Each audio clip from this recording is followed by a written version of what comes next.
doit quand même reconnaître que Benjamin Netanyahou a réussi. Regardez le résultat, déclare Bernard Kouchner, ancien ministre des Affaires étrangères. Mais il y a quand même quelque chose qu'on doit reconnaître. Et pourtant, je ne suis pas un grand partisan de M. Netanyahou. Mais il a réussi.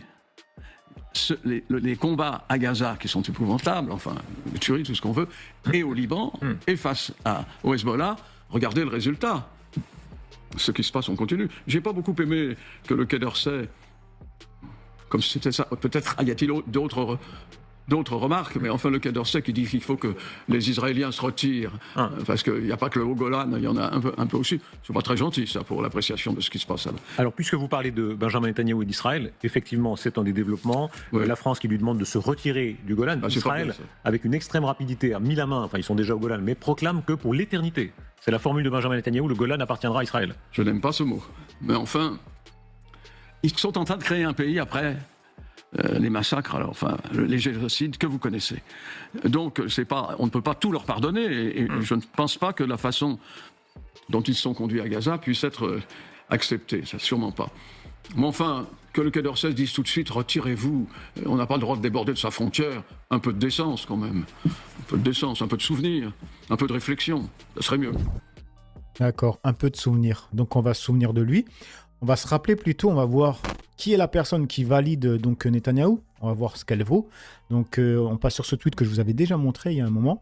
C'est marqué « Encore une théorie du complot. Un trafic d'organes épouvantable couvert par M. Kouchner, déclare Jacques Hogar, ancien colonel de la Légion. On a enlevé des personnes de tout âge. On leur a prélevé les organes vivants sous le parapluie de l'OTAN. » Il ne faut pas oublier le martyr des Roms, population abandonnée de tous, qui s'est retrouvée martyrisée par les Albanais du Kosovo. Donc tout ça, moi j'ai vu tout ça, j'ai vu les incendies, j'ai vu les meurtres, j'ai vu les enlèvements, parce qu'il faut parler des enlèvements, parce que c'est ce qui va amener à la découverte du trafic d'organes, épouvantable, couvert par M. Kouchner pendant les mois qui vont suivre, quand il sera nommé gouverneur du Kosovo. Il faut dire tout ça, parce que personne n'ose le dire. M. Kouchner, j'avais oublié qu'il était gouverneur du Kosovo, lui. Il a été nommé par... Et il a couvert les trafics d'organes. Ah bah il était très ami avec Hachim Tachi, qui est aujourd'hui détenu à La Haye. Le grand défenseur des médecins. Oui, et qui a renié tous ses idéaux de jeunesse, si tant est qu'il les ait eu vraiment, mais qui les a tous reniés. Il faut regarder, parce qu'on la retrouve facilement sur YouTube ou sur Internet aujourd'hui, cette séquence où il est interrogé à propos du trafic d'organes par un journaliste. Il est en fonction à ce moment-là au Kosovo, et il éclate de rire, un rire qui est un rire maléfique, qui est un rire satanique pour moi. Voilà, et qui en dit long sur la connaissance que cet individu avait. Je le sais par ailleurs par une source vous êtes sûr judiciaire. qu'il était au courant de ces trafics. Il se passait quoi exactement? C'est-à-dire c'était les enfants qui étaient enlevés? On enlevait des personnes de tous âges, mais des jeunes gens, des jeunes femmes en pleine condition, ou des adolescents, pour leur enlever, j'allais dire manu militari, chirurgicalement, des organes qu'on revend et qu'on revend très cher. Oui, donc eux étaient tués d'ailleurs. Ah bah c'est la mort assurée, et des choses horribles, puisque des gens ont été, on leur a prélevé des organes vivants. À qui? Pardon? C'était un réseau qui était tenu par qui? À l'UCK. Et donc protégé par les Américains. Alors, sous alliance américaine en tout cas. Bien entendu, sous parapluie de l'OTAN, parce qu'au total, ça a été dénoncé par le parlementaire suisse Dick Marty, qui a fait un rapport au Conseil de l'Europe. On peut dire qu'il a été un pavé dans la mare. Alors tout le monde fait un peu, on aime bien étouffer ces affaires-là, parce que c'est embêtant, oui. C'est embêtant et que ça mouille en plus des États étrangers. Voilà le genre de mec qui valide Netanyahou.